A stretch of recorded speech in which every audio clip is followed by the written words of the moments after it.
कार्तिक मास महत्व। सबसे पहले गुरु वंदना करें। कार्तिक मास का महत्व सब प्रकार के दुखों का नाश करने वाले तथा सारी सृष्टि का पालन करने वाले श्री गणेश जी, ज्ञान की देवी श्री सरस्वती जी, सब पुराणों के कर्ता श्री व्यास जी तथा गुरुदेव के चरण कमलों में नमस्कार करके भगवान के श्रद्धा और भक्ति रस में डूबे हुए कार्तिक मास की कथा कहती हूं। सभी ध्यान पूर्वक सुने। मैं सिमरू माता शारदा, बैठे जिव्या आए, कार्तिक मास की कथा जो सुने सब हर्षाए। कार्तिक मास महत्तम अध्याय 1। कार्तिक महत्तम के प्रथम अध्याय में हम ब्रह्मा जी का उत्तम व्रत जो अश्विन शुक्ल पूर्णिमा यानी शरद पूर्णिमा को किया जाता है के विषय में जानेंगे। एक समय नैम में शरण में वास करने वाले शौनक आदि 88,000 ऋषि श्री सूत जी से कहने लगे, हे ब्राह्मण, आप हमारी इस घोर कलयुग से रक्षा करने के लिए कोई सरल उपाय बताएं। उनका यह प्रश्न सुनकर श्री सूत जी कहने लगे, हे ऋषियों, भगवान के चरणों में तुम्हारी अटल भक्ति देखकर मैं तुमसे कार्तिक महत्तम की कथा कहता हूँ, जिसके सुनने मात्र से मनुष्य के सब पाप नष्ट होकर वैकुंठ वास प्राप्त होता है। आप सभी सावधान होकर सुनिए। एक समय नारद जी ब्रह्मलोक में जाकर सारे जगत के कर्ता श्री ब्रह्मा जी से विनीत भाव से कहने लगे, हे ब्रह्मा जी, आप मुझसे कृपया कर कार्तिक मास का कोई सुंदर व्रत हो तो वो कहें। तब ब्रह्मा जी कहने लगे, हे पुत्र, विधिवत जो परम पवित्र और पाप नाशक नक्त व्रत है वह सौभाग्यवती स्त्रियों को अवश्य ही करना चाहिए। नारद जी ने प्रश्न किया, हे पितामह, उस व्रत की विधि क्या है और कब करना चाहिए? तब ब्रह्मा जी ने कहा, हे पुत्र, तुम्हारे स्नेहवश यह अति गुप्त कार्तिक मास का व्रत मैं तुमसे कहता हूं, तुम ध्यान से सुनो। अश्विन शुक्ल पूर्णमासी को प्रातः काल उठकर शौच आदि से निवृत्त हो, दंत मंजन आदि करके संगम में नदी, सरोवर, कुंड, कूप या घर में स्नान करें। व्रत के एक दिन पहले से सरना धोए तथा व्रत वाले दिन विधि पूर्वक स्नान पवित्र मन से विधाता का स्मरण करें तथा व्रत का संकल्प करें और ये कहें, हे जगत के कर्ता, आप मेरे पति की रक्षा कीजिए, मेरी संतान की वृद्धि करिए। ये कहकर सूर्य को प्रणाम करें और सुंदर वस्त्र तथा आभूषण आदि को धारण करें। दिन के समय भोजन ना करें, ना ही जल पीवे, अर्थात भजन आदि में सारा दिन बितावे। इसके बाद ब्रह्मा जी कहने लगे, हे पुत्र, सायकाल को हमारा पूजन चांदी के पात्र में दूध डालकर करें।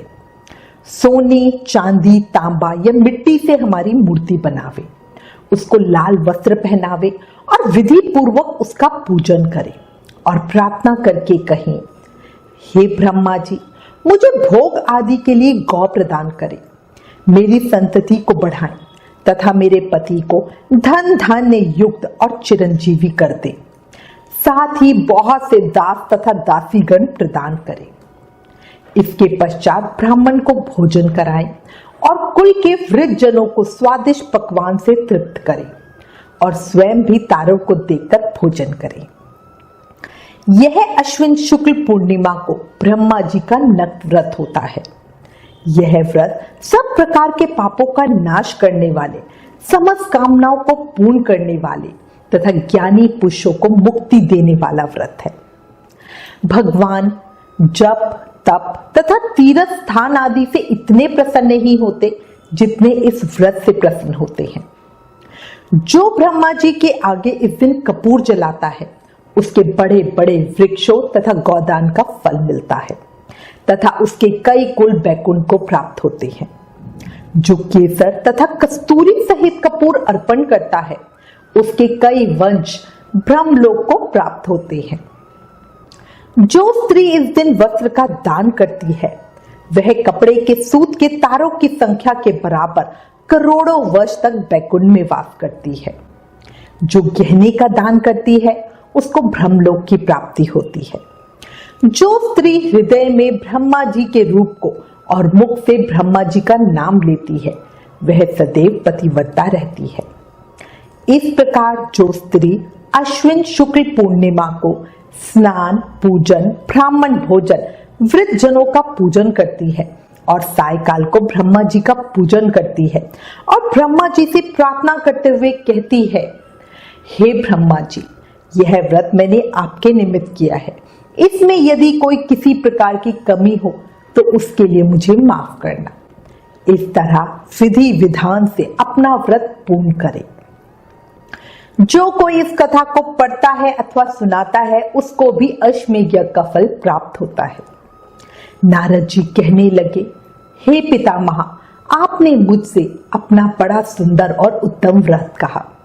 अब कृपया करके कोई और धर्मोपदेश की ऐसी सुंदर कथा कहिए जो सभी पापों का नाश करने वाली हो। तब ब्रह्मा जी कहने लगे, हे पुत्र, भगवान के चरणों में तुम्हारी ऐसी प्रीति देखकर मैं तुमसे कार्तिक मास का महत्तम कहता हूं, जिसके सुनने मात्र से मनुष्य के सब पापों का नाश हो जाता है और वह बैकुंठ का अधिकारी हो जाता है। कार्तिक मास भगवान विष्णु को अति प्रिय है। इसमें किया हुआ व्रत, दान, नियम तथा कीर्तन अनंत फल देने वाला होता है, क्योंकि इस मास में किए हुए भागवत कृत्य से बढ़कर कोई यज्ञ और तप नहीं है। हे नारद, यह मनुष्य योनि बहुत दुर्लभ है।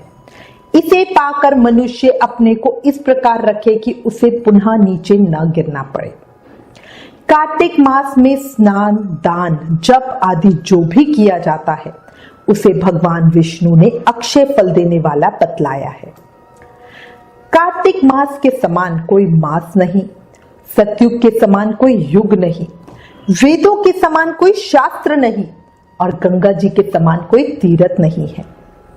12 महीनों में मार्गशीर्ष मास अत्यंत पुण्यदायी है। उससे अधिक पुण्य देने वाला नर्मदा तट पर वैशाख मास बतलाया गया है। उससे लाख गुना अधिक प्रयाग में माघ मास का महत्व है। उससे भी महान फल देने वाला कार्तिक मास है।